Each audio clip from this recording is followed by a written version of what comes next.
Good morning, ladies and gentlemen. Welcome to the Public Service Commission. We have a hearing in matter docket number 2025G.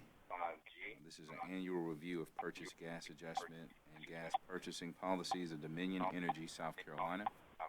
I'd like to welcome everyone to the proceeding today, and before we get started, let's have a brief moment of silence.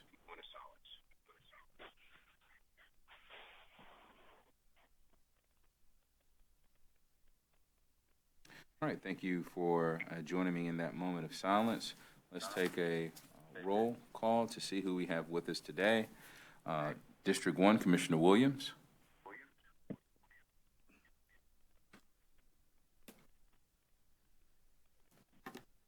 Commissioner Williams is present virtually.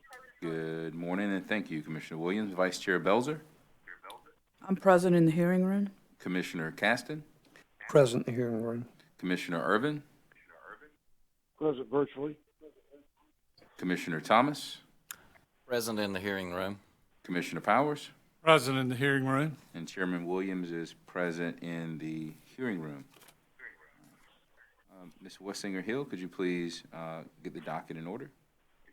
Yes, sir. Thank you, Mr. Chairman. Mr. Chairman and Commissioners, you are here today for the proceeding in docket number 2025G, which is the matter of the annual review of the purchase gas adjustment and gas purchasing policies of Dominion Energy, South Carolina, Incorporated.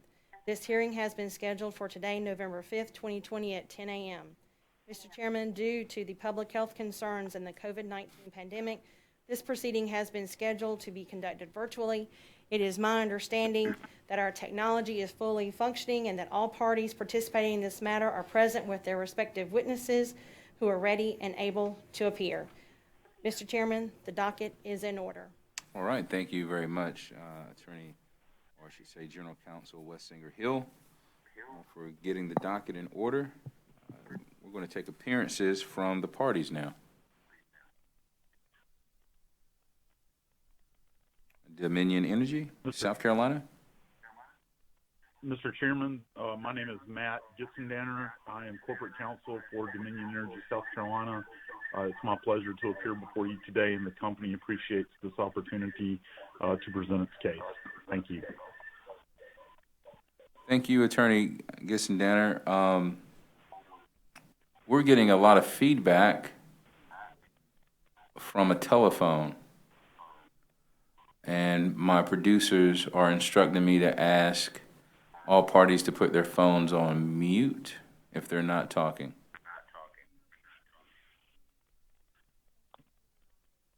And computer speakers also, including WebEx mics.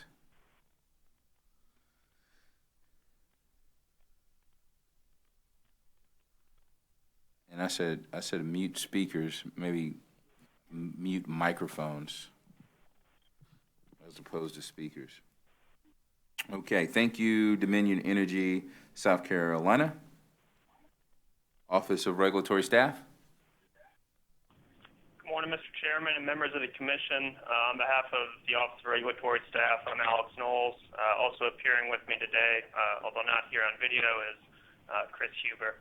It's a pleasure to be before you. Thank you. Thank you, Attorney Knowles and ORS.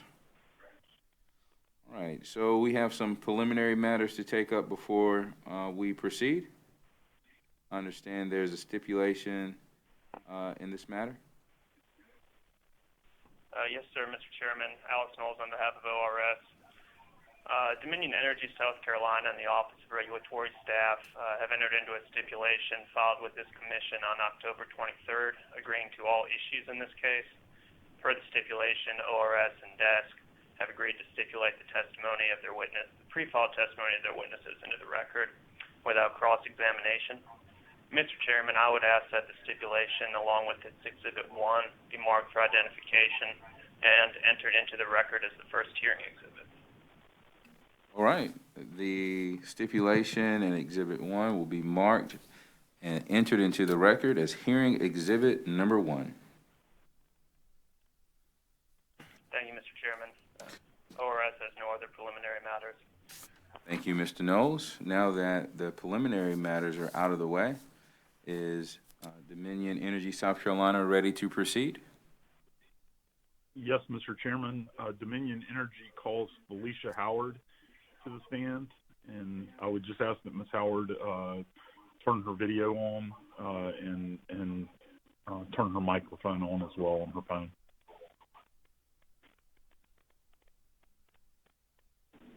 Good morning. Good morning, Ms. Howard. Would you please take the witness stand?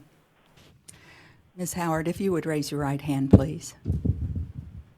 Do you solemnly affirm the testimony you're about to give will be the truth, the whole truth, and nothing but the truth? I do. Thank you. Ms. Howard, could you please state your name for the record? Felicia Howard, And by whom are you employed and in what capacity? Dominion Energy South Carolina as Vice President Gas Operations. And have you prepared or caused to be prepared under your supervision direct testimony of 11 pages that was previously filed with the Commission in this docket? Yes. And do you have any changes or additions to your pre-filed testimony? No, I do not. So if I asked you the same questions here today, your answers would be the same. Is that correct? Yes. Mr. Chairman, at this time, I move that the pre-filed direct testimony of Felicia Howard be read into the record as if given orally from the stand. The pre-filed direct testimony of Ms. Felicia Howard will be entered into the record as if given orally from the stand. And Ms. Howard, have you prepared a summary of your direct testimony? Yes. Would you please share that with us at this time? Yes, certainly. Thank you. Good morning, Chairman Williams and members of the Commission. The purpose of today's proceeding is to determine the prudence of Dominion Energy South Carolina's gas purchasing policies and practices during the period of August 1st, 2019 through July 31st, 2020, and to determine if the company properly applied its tariff in recovering its gas costs. The company has developed a safe and reliable natural gas system through which we serve our customers. Over time, Dominion Energy South Carolina has seen its natural gas system grow to more than 10,330 miles of pipeline, which includes 9,870 miles of distribution mains and 460 miles of transmission mains, plus over 426,386 service lines. Through these facilities, the company delivers safe, reliable natural gas service to approximately 397,000 factories, businesses, and homes in South Carolina. Dominion Energy South Carolina also owns and operates 2 liquefied natural gas facilities, which allow the storage of natural gas in a liquefied form to be used primarily to help meet peak loads on the system and as a backup supply of gas in emergency situations.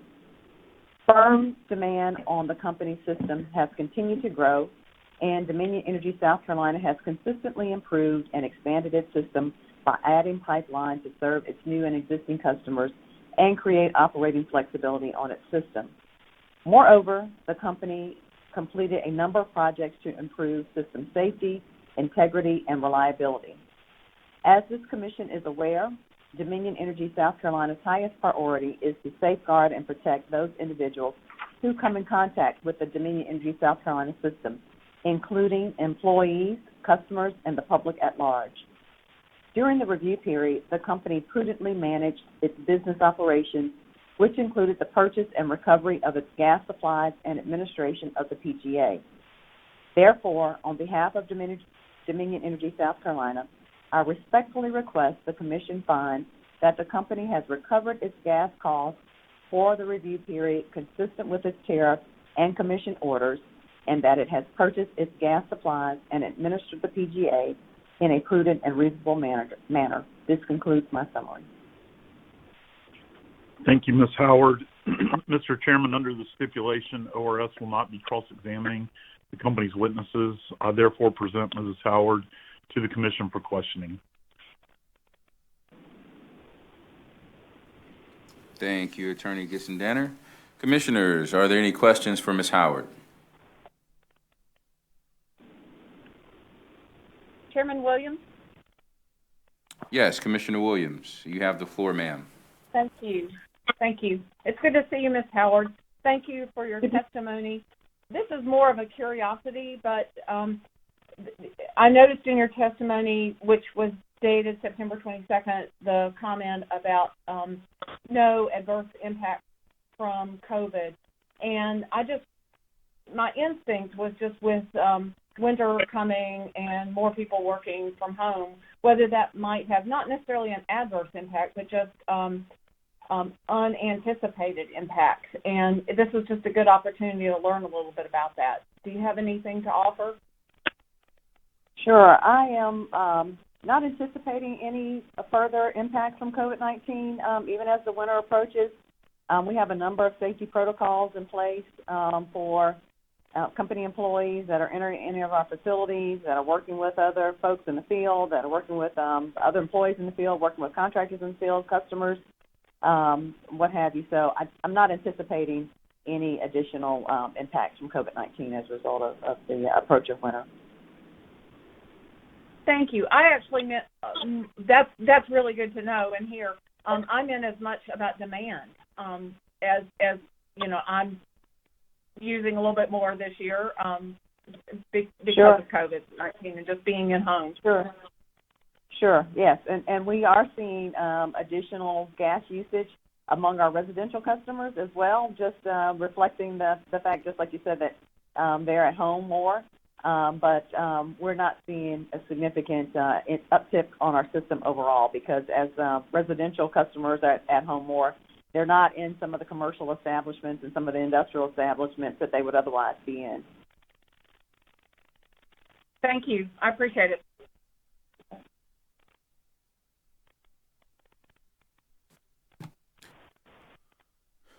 Any other questions for Ms. Howard? Mr. Chairman, Yes, Commissioner Thomas. I have just a couple of questions. First off, Ms. Howard, appreciate you being here and helping us out and understand a little bit better what's happening with the PGA adjustment. I guess I'm just looking for a little bit of historical perspective in terms of what's changed over the last few years since South Carolina Electric and Gas became a subsidiary of Dominion Energy. Has anything changed in terms of your job? Anything in terms of supply changes or any changes in the way that the PGA is calculated or implemented? Or just any background you can give me on that, I would appreciate. Yeah. Well, good morning, Commissioner Thomas. I'm not aware of any changes that have been significantly impacted in regard to supply or PGA calculation that are direct result of the merger with Dominion Energy. There, have been obviously changes at the company level with, our workforce and benefits and things of that nature, but I'm not aware of anything that has had an impact on our system as a result of Dominion Energy. If anything, I would say that our focus has only improved in regard to delivering safe and reliable natural gas. Okay, thank you. I appreciate that.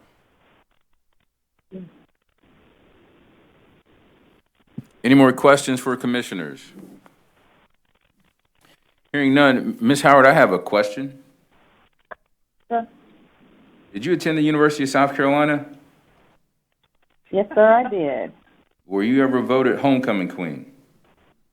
Sir, I did. Yes, sir. It was a long time ago. Yeah, I had to do a research project when I was a student at the University of South Carolina, and you were in some old yearbooks. I thought you looked familiar. How about that? Small world. Thank you for your testimony this morning. Anything else for Ms. Howard? All right. Ms. Howard, you may step from the witness stand. Thank you very much.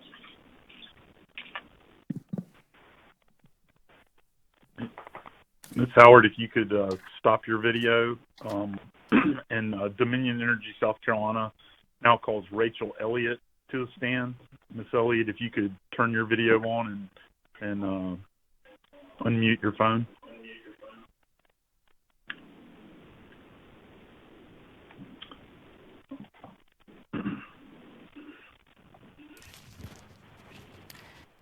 Ms. Elliott, would you please take the witness stand? Ms. Elliott, if you would raise your right hand, please. Do you solemnly affirm the testimony you're about to give will be the truth, the whole truth, and nothing but the truth? I do. Thank you. Oh. Sorry, I forgot to start my video. Miss Elliott, would you please state your name for the record? My name is Rachel Robinson Elliott. And by whom are you employed and in what capacity? I'm employed by Dominion Energy Southeast Services as the manager of electric and gas regulatory accounting. And have you prepared or caused to be prepared under your supervision direct testimony of 6 pages that was previously filed with the Commission in this docket? Yes. And do you have any changes or additions to your pre-filed testimony? No, I do not. And so if I asked you the same questions here today, would your answers be the same? Yes. Mr. Chairman, at this time I move that the pre-filed direct testimony of Rachel Elliott be read into the record as if given orally from the stand. The pre-filed direct testimony of Ms. Rachel Elliott will be entered into the record as if given orally from the stand. And Ms. Elliott, have you prepared or caused to be prepared under your supervision 2 exhibits labeled as exhibit numbers RRE1 and RRE2 that were previously filed with the Commission as an attachment to your pre-filed direct testimony in this docket? Yes. And do you have any changes or additions to your exhibits? No, I do not. Mr. Chairman, I would also move into the record as the next hearing composite exhibit the exhibits attached to Mrs. Elliott's direct testimony and labeled as exhibit numbers RRE1 and RRE2.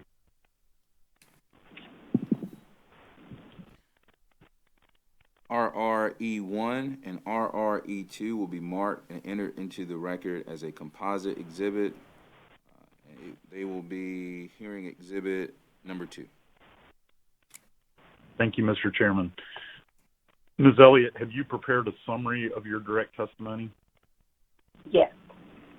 Would you please share that with us this time? Yes. Good morning, Chairman Williams and members of the Commission. I am appearing today to support the company's gas cost recovery mechanism and to support the cost of gas data for the period under review in this proceeding, which is August 1, 2019 through July 31, 2020. In administering the company's cost of gas recovery mechanism, Dominion Energy South Carolina calculates the gas cost factor for each customer class each month using a rolling 12-month forecast of both demand and commodity costs.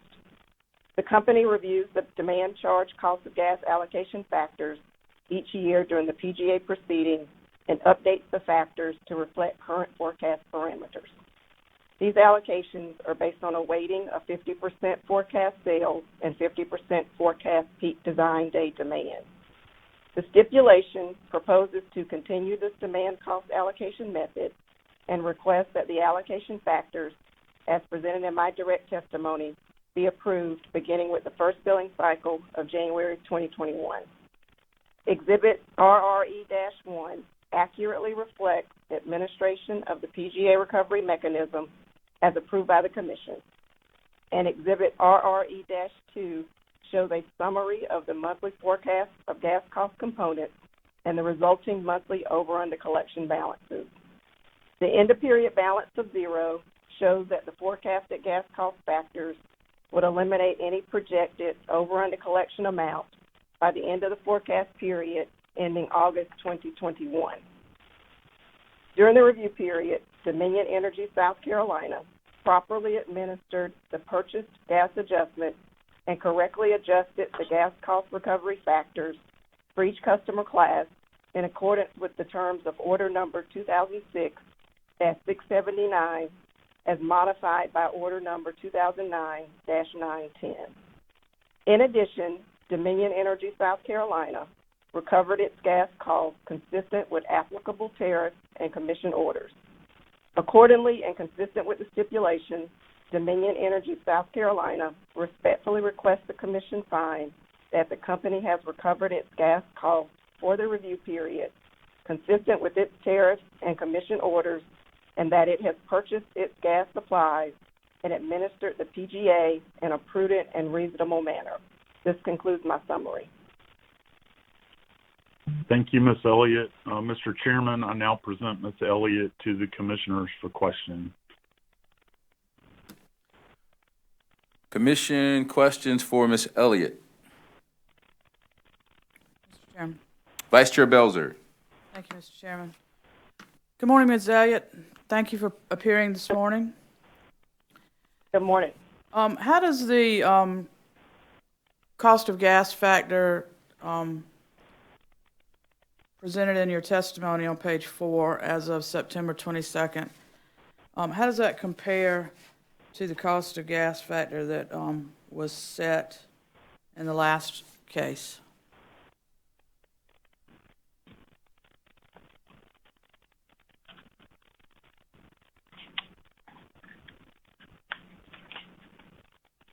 So the factor has increased since the last case, and let me pull up the exact figures for you, Commissioner. That's okay. You can call me Chairman. Vice Chair. What is it they say in the military? Never call anybody by a lower rank. Always call them by a high rank. I'm sorry. Go ahead.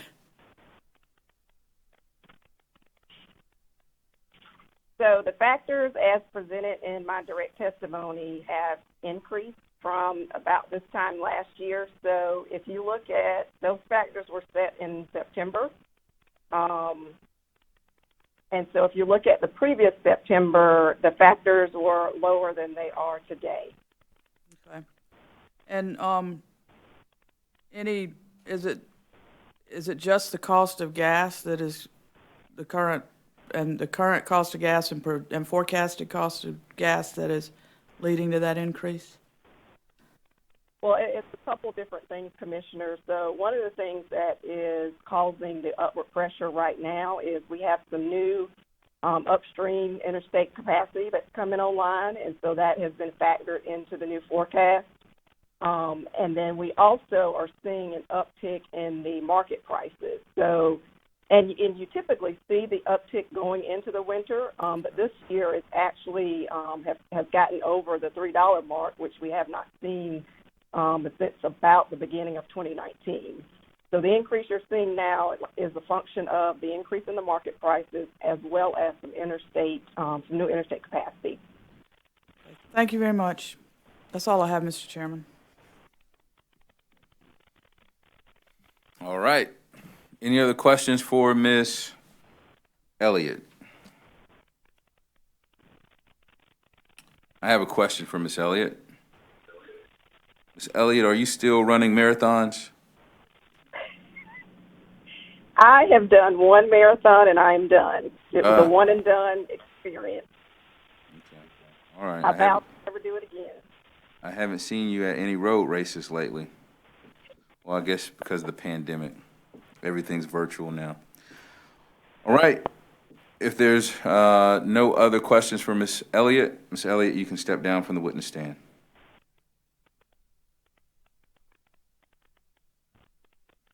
Ms. Elliott, if you could please stop your video. Mr. Chairman, if the commission is ready, Dominion Energy would call Rose Jackson to the stand and ask that she turn her video on and unmute her phone. All right. Ms. Jackson, would you please step onto the witness stand? Ms. Jackson, if you would raise your right hand, please. Do you solemnly affirm the testimony you're about to give will be the truth, the whole truth, and nothing but the truth? Thank you.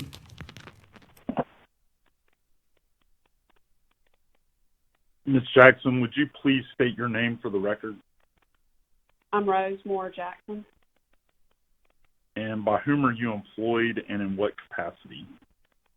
I'm employed by Dominion Energy Southeast Services Incorporated as the General Manager of Supply and Asset Management.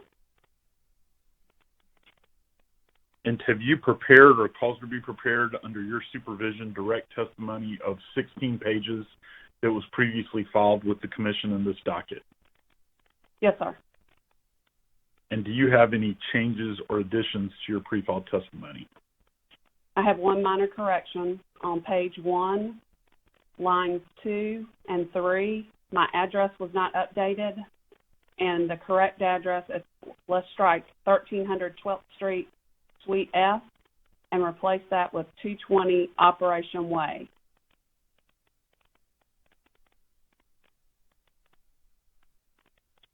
Thank you, Ms. Jackson. And subject to that change, if I asked you the same same questions here today, would your answers be the same? Yes, sir. Mr. Chairman, at this time, I'll move that the pre-filed direct testimony of Rose Jackson, with the correction that she noted, be read into the record as if given orally from the stand. The pre-filed direct testimony of Ms. Rose Jackson will be entered into the record as corrected, as if given orally from the stand. Ms. Jackson, thank you, Mr. Chairman. Ms. Jackson, have you prepared or caused to be prepared under your supervision 2 exhibits labeled as exhibit numbers RMJ1 and RMJ2 that were previously filed with the Commission as an attachment to your direct testimony? Yes, sir. And do you have any changes or additions to your exhibits? No, sir, I do not. Mr. Chairman, I would also move into the record at this time as the next hearing composite exhibit, the exhibits attached to Ms. Jackson's direct testimony and labeled as exhibit numbers RMJ1 and RMJ2. RMJ1 and RMJ2 will be marked as a composite exhibit and entered into the record as hearing exhibit 3. Thank you, Mr. Chairman. Ms. Jackson, have you prepared a summary of your direct testimony? Yes, sir. Would you please share that with us at this time? Yes, sir. Good morning, Chairman Williams and members of the Commission. My testimony discusses the company's portfolio of gas supply. During the review period, the company's gas asset portfolio relied upon all 3 gas supply options available to it, namely wellhead gas supply, underground storage secured from Southern Natural Gas Company, or Southern, and Transcontinental Gas Pipeline, or Transco, and liquefied natural gas, also known as LNG. Dominion Energy South Carolina combines these supply options with interstate transportation to meet its firm demand under varying weather conditions at reasonable cost. During the review period, Dominion Energy South Carolina contracted for sufficient supplies of natural gas, provided reliable service to its customers, and adequately and prudently maintained gas, storage, and transportation assets to meet the needs of the system. On October 22, 2020, Dominion Energy South Carolina and ORS entered into a stipulation as to certain issues in this matter. Under the stipulation, the parties accept the use of the cost of gas calculations for the review period set forth in Ms. Elliott's Exhibit RRE-1, agree to maintain the monthly adjustment procedure and notification procedure of the total cost of gas factors as adopted in prior Commission orders, acknowledge that the demand charges included in the total cost of gas factors will continue to be calculated by distributing such costs among the rate schedules based on a 50-50 allocation of peak design day demand and annual forecast sales. Agree that the allocation factors contained on page 4 of Ms. Elliott's pre-filed direct testimony are appropriate and should be used for cost of gas calculations beginning with the first billing cycle of January 2021, and agree that the company shall continue to charge and recover carrying costs, if applicable, on the cumulative total over or under collection balances as set forth in prior Commission orders. Consistent with the stipulation, I respectfully request the Commission find that Dominion Energy South Carolina's cost of gas purchases and asset management were reasonable and prudent for the review period. This concludes my summary. Thank you, Ms. Jackson. Mr. Chairman, Mrs. Jackson is available to the commissioners for questioning. Thank you, Attorney Gissendenner. Are there any questions for Ms. Jackson? Mr. Chairman. Vice Chair Belzer? Thank you. Good morning, Ms. Jackson. Good morning. Good to see you again. Good to see you. Ms. Jackson, I'm looking at your exhibit RMJ1, and I note that there are a number of Southern and Elba Express and Transco contracts that are ending in the next couple of years. Any concern on losing that capacity? No, ma'am, Commissioner Belzer. We have, as the current holder of the capacity, we have a right of first refusal. Okay. And the Southern Natural contracts in particular, the terms of those contracts were consistent with the rate case terms. So Southern Natural will have a rate case filing coming up. The Elba Express is actually a short-term contract for winter-only capacity. But because we have the right of first refusal, we will have the option to renew those contracts. Okay. And I also note that there's a Transco contract that expires March 31, 2084. Is that a correct date? Yes, ma'am. What we have found in the last few open seasons when someone has had capacity that they have turned back to the pipeline and the pipelines put it up for bid on the electronic bulletin board, we have actually lost capacity bids because we were only bidding 30 and 40-year terms. And so in order to acquire any additional packages of capacity, we have had to increase up to 50 years potentially for a term in order to acquire new capacity at current system rates. Well, that's more than 50 years. Yes, ma'am. It's 50 years and higher. Okay. You just mentioned open season, and you referenced acquiring some capacity in open season in your testimony. Can you explain to me what that means, please? Yes, ma'am. The interstate pipelines are required that if they have capacity that is turned back by an existing shipper, or if they have new projects that they are contemplating building, they are required to have what we call an open season process, which means they post the volumes, the locations, and the potential pricing of the capacity on the bulletin board. If it's existing capacity, then they will specify a deadline by which all existing shippers have to bid on the EBB, and then they have a process as outlined in their tariff to calculate what the net present value of each bid would be. And once they do that calculation, then it is awarded on the electronic bulletin board. Thank you very much. Appreciate your testimony today. Mr. Chairman, that's all I have. Thank you, Vice Chair Belzer. Any other questions for Ms. Jackson? Chair Williams. Commissioner Caston. Good morning, Ms. Jackson. Good to meet you for the first time. Good morning. Nice to meet you, too. Thank you. Looking at your testimony, and I think it's, well, I don't have a page number, but on the side it says page 11 of 18. The question was, why is Dominion unable to rely on segmentation to the degree it has in the past? The response, let's see, Dominion will be required to look at its system growth in more detail by area points rather than on a system-wide basis in order to determine where new facilities would need to be constructed and to contract for necessary additional firm transportation by area points. What exactly does that mean?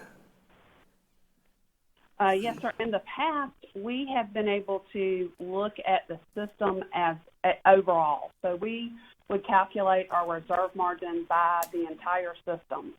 And we had sufficient flexibility with the Dominion Energy Carolina gas transmission system to be able to move capacity as we needed it. So if we had, let's say, additional reserve margin in one area point, say Columbia, and we needed that in another area point, for instance, Sumter, then we can make a request and shift that capacity around.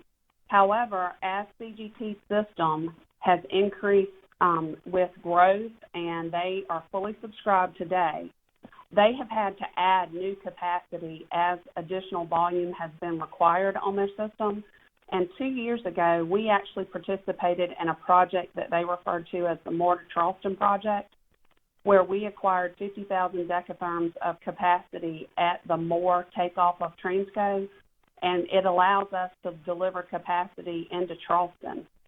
CGT installed a compressor in Dorchester, and we really haven't had any cold winter since the 2 years since that capacity came in service. And so that's why we're hesitant to place the segmentation quantity that CGT has allowed us to use in the past until we get some actual experience with how that compressor station will impact delivery. Okay, so if I'm understanding, well, first of all, area point, is that like a service area? What's Yes, the area it's a point? physical, or an area point is a geographic grouping of points that the pipeline identifies as tariff. So is the issue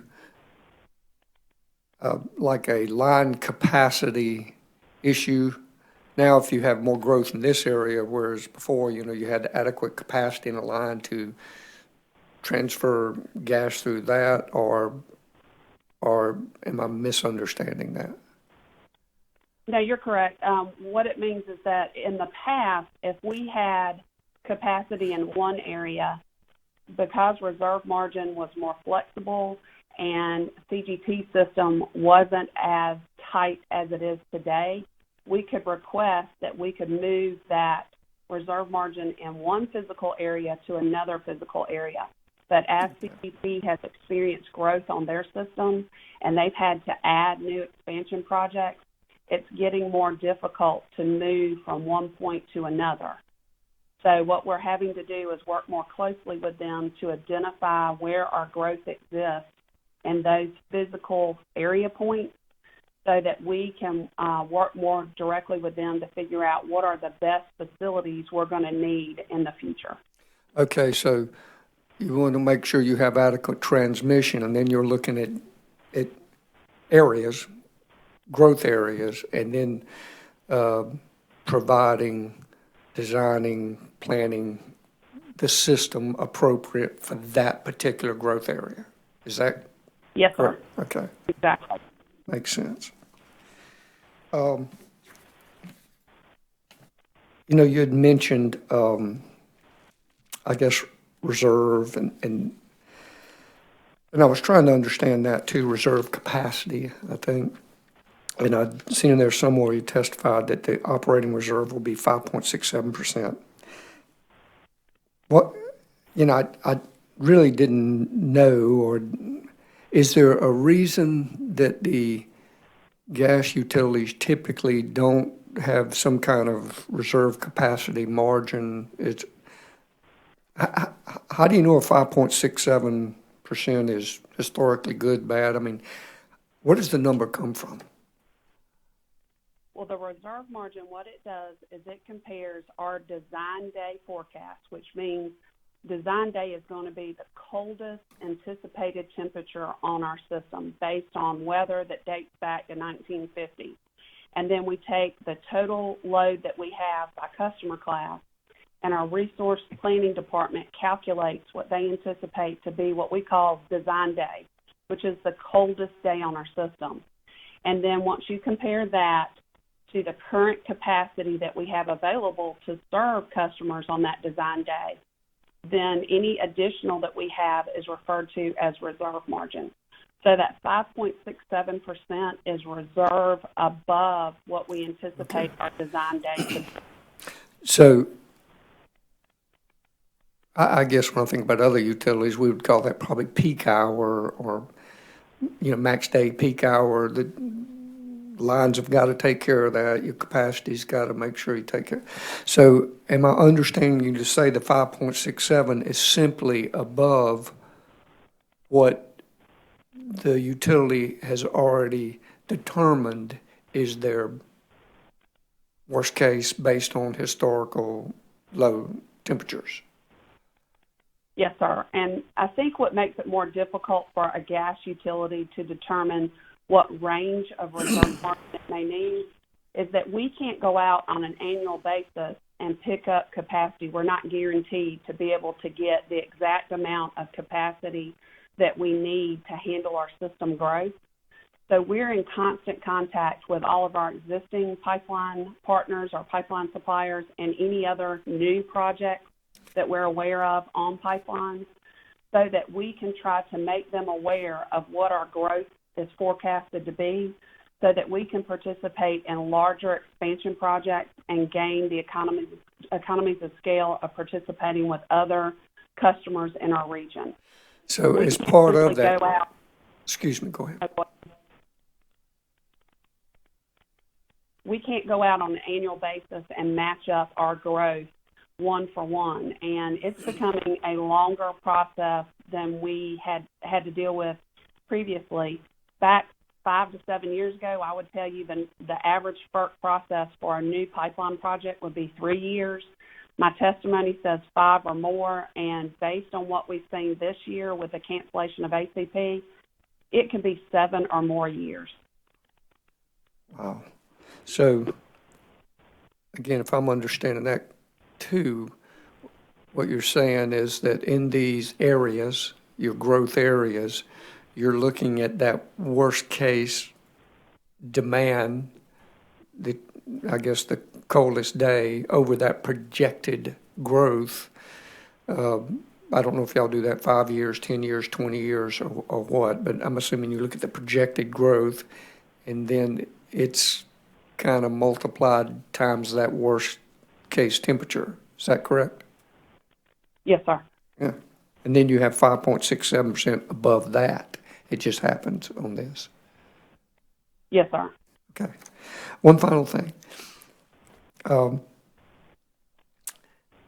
There seems to have been a lot of discussion about fracking in recent weeks, months.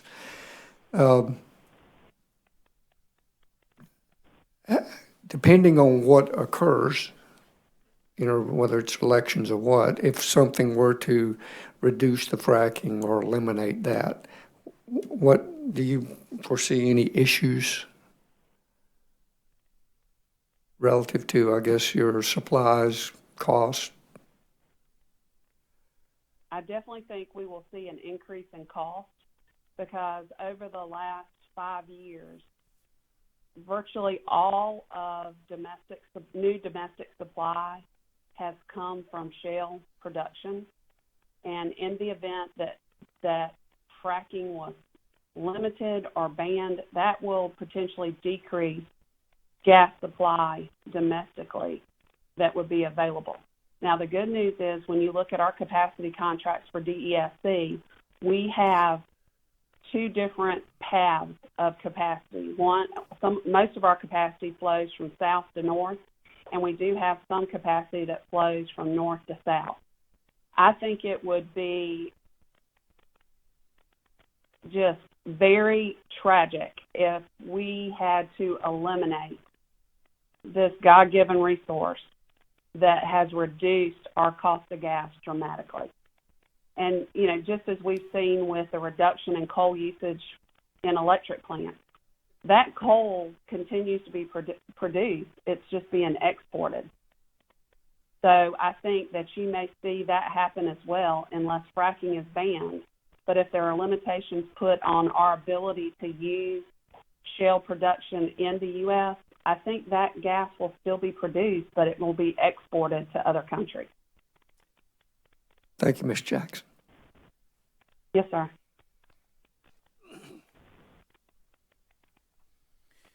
Any more questions for Ms. Jackson? Commissioner Powers, the floor is yours, sir. Good morning, Ms. Jackson. Good morning. I am looking at the gas rate history chart that y'all provided, which really, I mean, I'm looking at what talks about how it affects a residential bill. And it seems that just looking at what you project here for this year, after just saying that with this God-given right of fracking, making things affordable and cheaper, and that we've had mild weather and anticipating mild weather in the last couple of years, why is this the highest rate on history by a significant amount? 135.51. The fracking has made the commodity cost of gas go down dramatically, and it has stabilized that cost of commodity.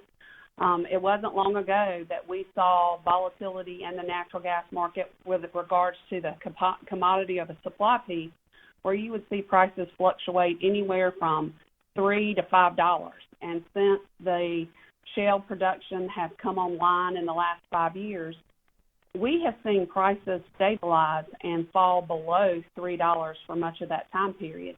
However, we have seen dramatic increases in the cost of transportation on the interstate pipeline market. And it goes back to what I referenced in the previous, one of my previous answers. We used to be able to estimate new capacity would come online, would have the ability to be built and brought into service in a 3-year timeline. That is now 5, 7+ years. And it has a lot to do with the amount of regulatory involvement with special interest groups such as environmentalists that are trying to stop any new gas pipeline infrastructure. And that has delayed projects. It has created cancellations of projects in the interstate pipeline market.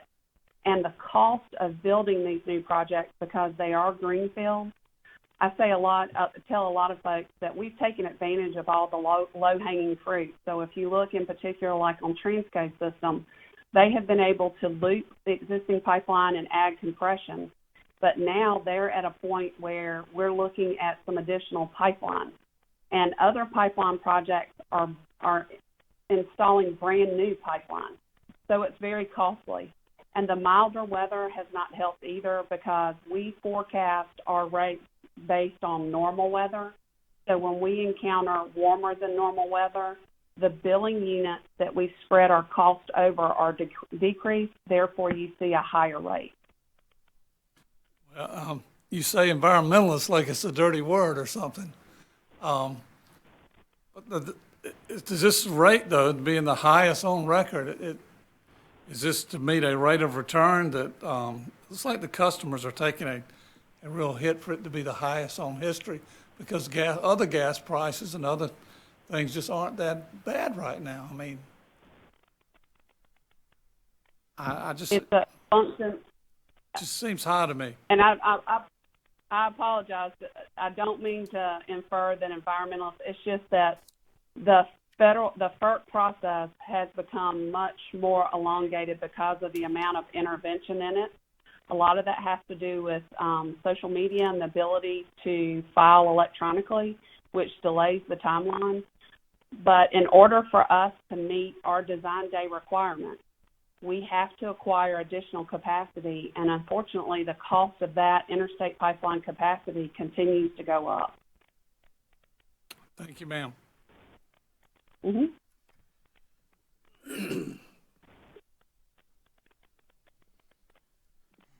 Any other questions for Ms. Jackson?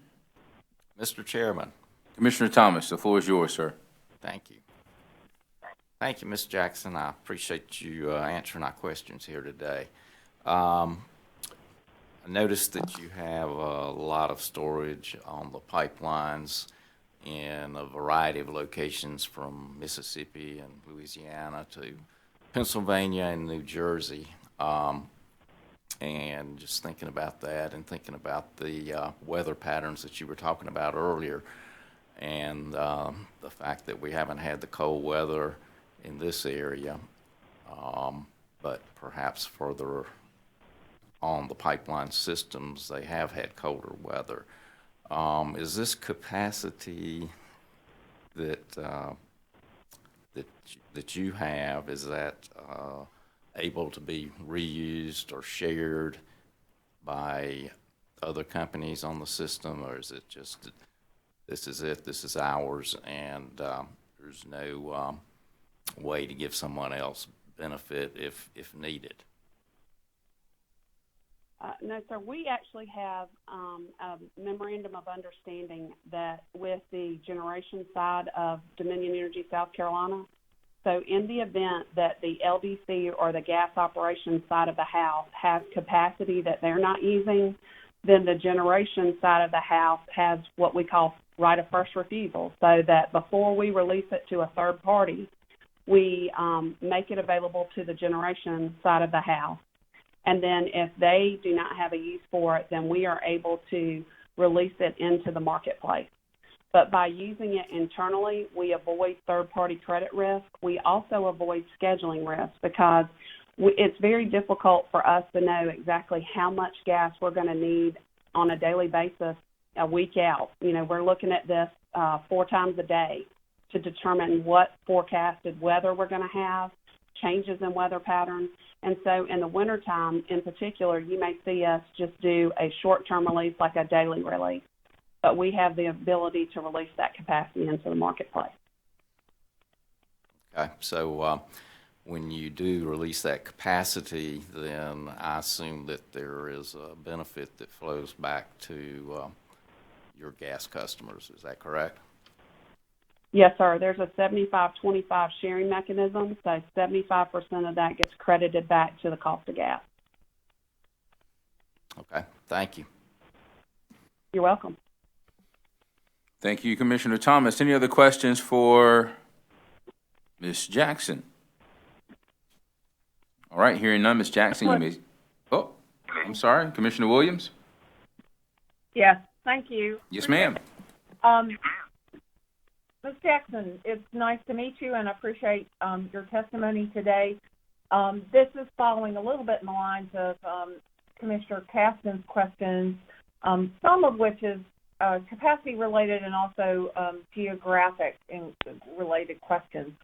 On page 7 of your testimony, the first question is just the geographic one. You talk about Zone 1 of the Carolina gas transmission. Can you shed some light on what Zone 1 is? Yes, ma'am. Zone 1 is primarily the bulk of the state of South Carolina. The only delivery point that we have in Zone 2, which is that short path from Jasper County down to Elba Island, is Jasper Generation Station. So really that's the only delivery point that CGT has in Zone 2. But that was created, this goes back to 12 years ago, but when South Carolina Pipeline Corporation and SCG Pipeline, which was an interstate pipeline and back then that delivered gas from Elba Island to the Jasper Generation Facility, those two entities merged to form Carolina Gas Transmission. And that's why the two zones were maintained, that the cost of service for SCG Pipeline became Zone 2, and the SCPC cost of service became Zone 1. Thank you. I appreciate that. My other question also is from that same area of your testimony, and it has to do with the additional 18,000 decatherms that you all are going to be receiving, and just wondered if that is reflective of additional capacity, what you can tie that need to, and then there was also some discussion about the impact to the electric department. And talk to me some about the relationship of that information. Does one mean that one side of the company is producing less? Just looking forward to learning from you. Okay. Back in 2015, when this contract was initially implemented, the decision was made between the gas ops and the generation group to share the term of that contract. Back at that time, even before then, the generation side of the house was forecasting new nuclear generation to be brought online. So it was looking at using McMeekin as a bridge to new nuclear capacity. And so the 18498 decatherms was acquired to help bridge and serve McMeekin's facility. However, the long-term forecast for generation need related to gas capacity was going to decline as new nuclear capacity came online. So we looked at the forecasted demand for gas operations, or the LDC side of the house, and they had a need beginning this winter for incremental capacity. However, they didn't have a need prior to that. So it worked out well that the two sides of the house could share this term for this capacity. And as it was decided back when the contract was originally signed, this winter season was the date that the gas operations side of the house would be transferred that capacity. However, that does not mean that if the gas operations side of the house does not need this capacity on a daily basis, as I stated before, under the MOU, the generation side of the house will have right of first refusal to use that capacity before we release it out into the marketplace. Thank you. Appreciate it. You're welcome.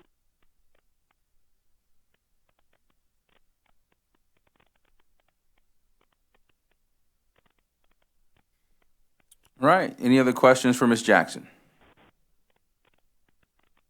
Hearing none, Ms. Jackson, you can step down from the witness stand. Thank you, sir. You're welcome. Anything else from Dominion Energy? Mr. Chairman, Dominion Energy has no further witnesses, and this concludes our case. Thank you. Okay. Anything from ORS? Thank you, Mr. Chairman. ORS will call its first witness, Daniel Sullivan. Mr. Sullivan, please take the witness stand. Good morning, Mr. Sullivan. Would you please state your name and occupation? My name is Daniel Sullivan. Mr. Sullivan, before we get started, we need you to get sworn in. Oh, that's right. Mr. Sullivan, if you would raise your right hand. Do you solemnly affirm the testimony you're about to give will be the truth, the whole truth, and nothing but the truth? I do. Thank you. My apologies, jumping the gun. Good morning, Mr. Sullivan. Would you please state your name and occupation? My name is Daniel Sullivan. I'm employed by the South Carolina Office of Regulatory Staff as the Director of the Audit Department. And are you the same Daniel Sullivan who pre-filed 7 pages of direct testimony in this docket and 3 exhibits marked DFS 1 through DFS 3 on October 13th, 2020? Yes, I am. Do you have any changes, edits, or corrections to your testimony or exhibits? I do not. Mr. Chairman, ORS asks that the pre-filed direct testimony of Daniel Sullivan be entered into the record of this case as if given orally from the stand, and that Mr. Sullivan's exhibits DFS 1 through DFS 3 be marked as a composite hearing exhibit and entered into the record as the next hearing exhibit. All right. Mr. Sullivan's pre-filed direct testimony will be entered into the record as if given orally from the stand, and DFS 1, DFS 2, DFS 3 will be marked as a composite exhibit and entered into the record as hearing exhibit number 4. Thank you, Mr. Chairman. You're welcome. Mr. Sullivan, have you prepared a summary of your direct testimony? Yes, I did. Would you please share that with the Commission? Sure. Good morning, Chairman Williams and members of the Commission. The purpose of my testimony is to present the findings and recommendations resulting from the ORS Audit Department's examination of Dominion Energy South Carolina's purchase gas adjustment, referred to by its acronym PGA, and gas purchasing policies for the period August 2019 through July 2020. Audit Exhibit DFS 1 presents, for each month of the review period, the components which comprise the cumulative PGA over-under collection. Dominion Energy South Carolina began the period with a net under collection of $14,683,872. Activity during the period for the various components in the PGA resulted in an under collection balance at July 31st, 2020 of $11,214,094. During our review of the PGA, the company provided ORS with detailed calculations of its interstate pipeline storage and liquefied natural gas, or LNG, storage facility inventories. ORS accumulated the various inventory levels by storage location in total and summarizes them in Audit Exhibits DFS-2 and DFS-3 for Commission consideration. Based on our examination, it is the opinion of ORS that the company's PGA under collection at July 31st, 2020 of $11,214,096, as shown on Company Witness Elliott's Exhibit Number RRE1, is accurately stated. Mr. Sullivan, does that conclude your summary? Yes, it does. Mr. Chairman, Mr. Sullivan is available for questions from the Commission. Questions for Mr. Sullivan from the Commissioners? All right. Well, Mr. Sullivan, it was good to see you again. Thank you. Have a good day. All right. You can step down from the witness stand. ORS, please call your next witness. Thank you, Mr. Chairman. ORS would call Anthony Sandinato. Mr. Sandinato, please take the witness stand.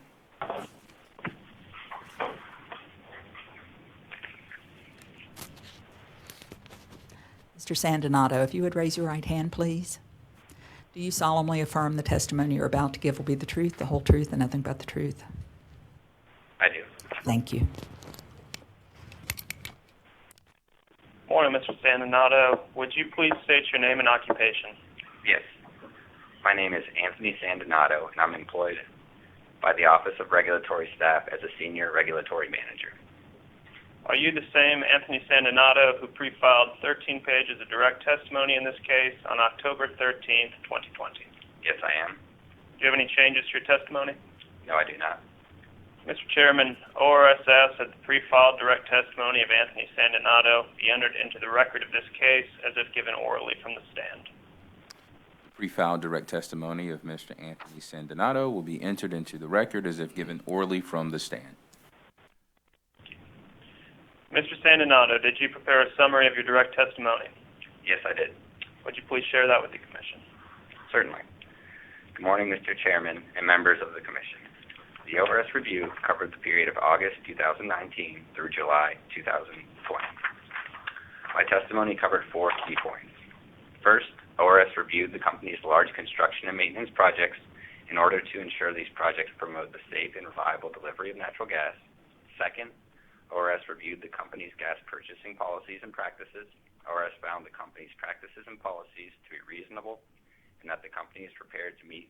Excuse me, Mr. Sandinato? Your volume has decreased greatly. I don't know if something happened on your end. I'll just try speaking louder, Commissioner. Mr. Chairman, I apologize. Okay, give it a test run. Let's see what we have. Okay, I'll start back. Second, ORS reviewed the company's gas purchasing policies and practices. ORS found the company's practices and policies to be reasonable and that the company is prepared to meet next winter's projected firm customers' requirements.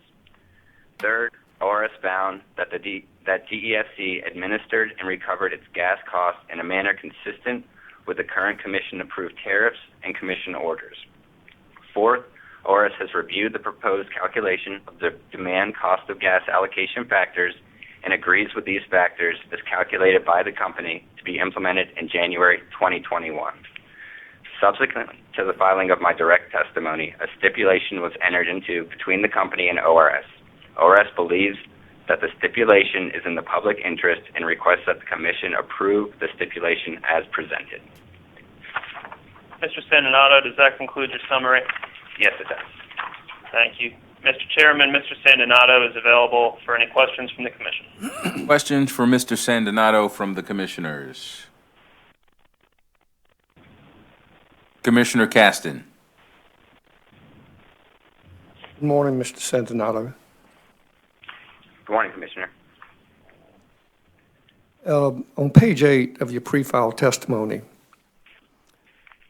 you stated that the natural gas utility industry does not use reserve capacity margin benchmarks similar to the electric industry. Is that a good thing or a bad thing or a neutral thing? I think that's a neutral thing. As Ms. Jackson discussed earlier, the company has enough capacity to fully meet its design day requirements. And while you mentioned that, because I think she explained it quite well. I just hope I understood it well enough.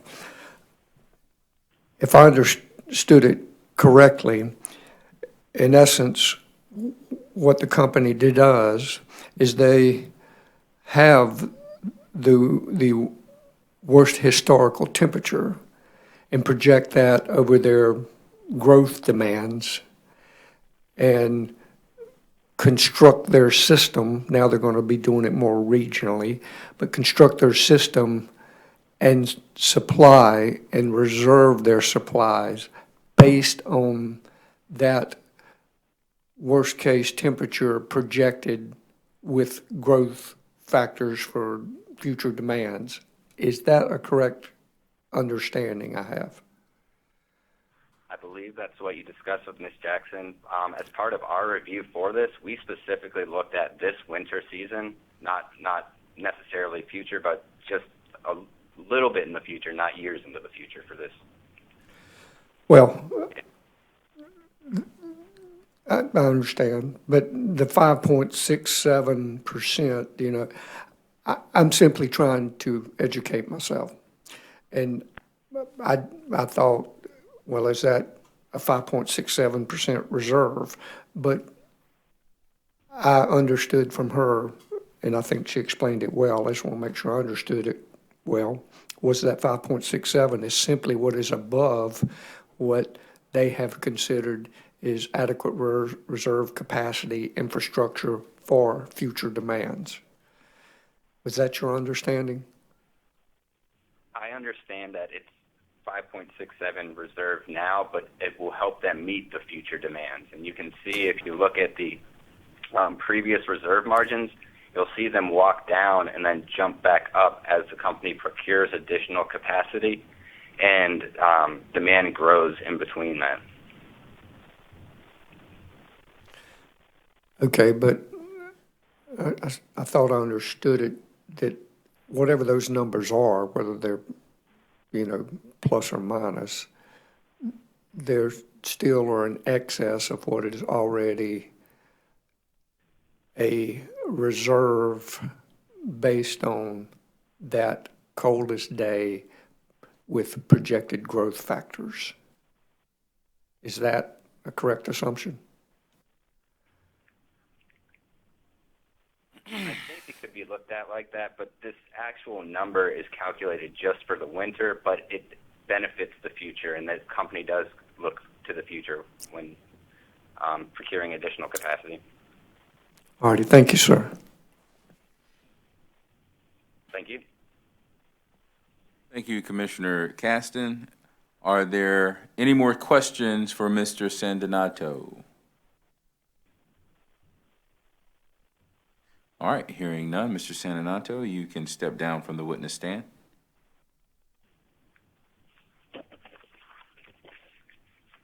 Mr. Chairman, ORS would ask that Mr. Sandonato and Mr. Sullivan both be excused at this time. Request granted. Both witnesses are excused. Thank you, Mr. Chairman. ORS has no other witnesses. All right. Do we need to review the exhibits? I'm counting 4 exhibits. That's correct, Mr. Chairman. Okay. And I'll be happy to run down real quick if you'd like. Sure. Hearing exhibit number 1 is the stipulation exhibit of the parties filed on the DMS. Hearing exhibit number 2 is a composite exhibit of the exhibits pre-filed for witness Elliott, RRE 1 and RRE 2. Hearing exhibit number 3 is composite exhibit of the Jackson pre-filed exhibits RJM 1, RJM 2. And hearing exhibit number 4 are the composite exhibits pre-filed for witness Sullivan, which are DFS 1 through DFS 3.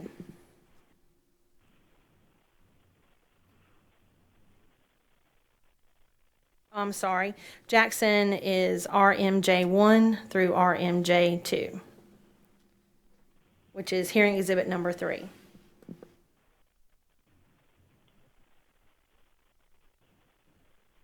All right.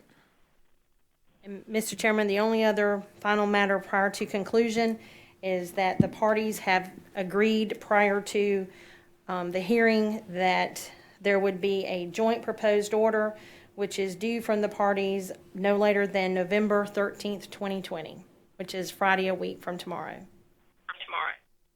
Okay. Sounds like everyone's on the same page. Okay. Are the parties still with us? Yes, sir. For Alex Knowles for ORS, that's correct. Yes, sir. All right. Okay. Anything else from the parties? No? Nothing further. Thank you all for joining us. Thank you for being so well prepared. Things went very smoothly today. I know sometimes we have issues with our technology, but I don't think we had any today. I'd like to thank our producers in the back that kept us rolling, and thank everyone out there in internet land for tuning in. This hearing is adjourned.